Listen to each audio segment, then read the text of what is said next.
नमस्कार। डर के आगे जीत है। देखा जाए ना, जीवन की एक समस्या सबसे बड़ी यही है, डर। और डर की वजह से क्या कुछ नहीं होता। शरीर में भी प्रॉब्लम्स होती हैं, मन की प्रॉब्लम्स होती हैं, कई बीमारियां लगती हैं। डर की वजह से क्या कुछ नहीं होता जीवन में, आप देखिए। लेकिन डर जाता नहीं ना। क्यों नहीं जाता? क्योंकि हम उसका इनकाउंटर नहीं करते, कि देखते भी नहीं कि ये डर बिना वजह से डरते हैं। टीवी देख लिया, कोई सीरियल देख लिया, उसकी यादें आती हैं। मान लीजिए आपका बच्चा स्कूल गया है और 10-15 मिनट आधा घंटा लेट हो गया, और अभी अभी आपने टीवी में सीरियल देखा कि कोई हाईजैक हो गई थी स्कूल की बस और क्या कुछ नहीं हुआ। आपको वही ख्याल आता लगे, होना कुछ नहीं। 99.9% चीज़ें वो होती नहीं जिसके बारे में हम डरते रहते हैं, सोचते रहते हैं। डर के आगे जीत इसीलिए कहा गया है। जब आप बिना डर के जीवन जिएंगे तो वो जीत है आपकी। और डरते रहेंगे तो ये जीवन जो है ये नरक हो जाएगा, नरक से भी बदतर हो जाएगा। लाइफ हमें मिली है जीने के लिए, डरने के लिए नहीं मिली। डरने में से तो लाइफ, बीमारियां तो अलग आती हैं, जीवन का लुत्फ भी नहीं उठा पाते हम लोग। जीवन का लुत्फ नहीं उठा सकते और जीवन नरक सा जीना एक, मैं समझता हूँ कि वो जो भगवान भी जो है ना, वो भी कहता होगा कि मैंने क्या गिफ्ट दी और इसने बर्बाद कर दी। आपको भी कोई छोटी सी गिफ्ट देता है और अगर आप फेंक देते हैं तो इंसल्ट है उसकी। अपमान रचेता का होगा, रचना को अगर ठुकराओगे। उसकी जो रचना है वो इसलिए नहीं मिली कि आप उसे कबाड़ में फेंक दो, और कबाड़ में हम फेंक रहे हैं। जीवन एक एक सेकंड, मिनट नहीं कहता मैं, हम तो घंटों वेस्ट करते हैं। और अगर देखा जाए तो 1 मिनट में 60 सेकंड है। 1 मिनट भी वेस्ट करना यानी 60 सेकंड वेस्ट कर रहे हैं।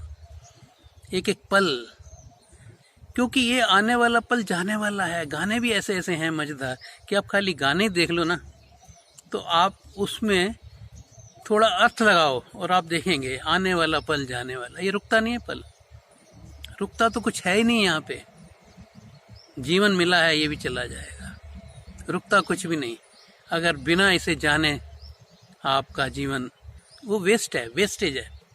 और अगर जिस वक्त हम जान लेते हैं इस जीवन को तो ये सार्थक है, हमारा जीवन है और हमें ही नहीं पता। और हम दूसरे से पूछने जाएं कि भाई जीवन क्या है, हम यही जाते हैं ना, किसी के पास जाते हैं, वही कहते हैं महात्मा जी हमें बताओ ये जीवन क्या है, इसका लक्ष्य क्या है।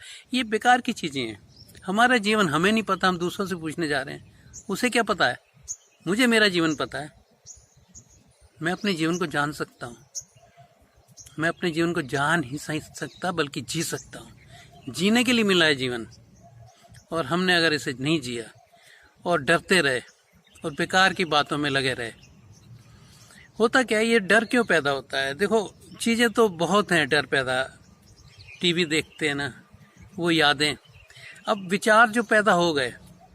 अब डर की एक परिभाषा बड़ी अच्छी एक संत ने बताई है कि डर जो है ना वो आपके एक्सपीरियंस में है, कि आप कहीं गए, आपको कोई एक्सपीरियंस हुआ, उसकी नॉलेज हुई, वो आपके दिमाग में गया, उसकी मेमोरी बन गई।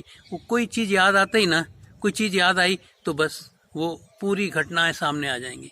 अब किसी को मान लीजिए कि एक व्यक्ति को कोई थोड़ा सा शरीर में प्रॉब्लम हुई, कष्ट हुआ, तो वो याद आ जाता है कि ऐसा तो मेरे फ्रेंड को हुआ था और उसके बाद उसका क्या कुछ नहीं हुआ, और फिर उसको इतना सीरियस हो गया, उसको बाद में इतने इलाज हुए लेकिन वो बचा नहीं। आपको हुआ कुछ भी नहीं, लेकिन वो करके आप डरते रहते हैं।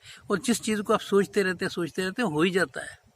मन बड़ा पावरफुल है, इसीलिए कहते हैं पॉजिटिव सोचो, पॉजिटिव सोचो। लाइफ को एक पॉइंट ये रख लो कि मेरे जीवन में बुरा हो ही नहीं सकता। बस अगर बुरा होता है तो अच्छे के लिए होता है। बुरा अच्छा है क्या? बुरा हम उसे कहते हैं ना जो हमारी आशाएं पूरी नहीं हुई, और फिर डरते हैं कि पूरी होनी चाहिए। क्या पूरा होना चाहिए? पूरा करते करते हम पूरे हो जाएंगे। लुत्फ उठा लो।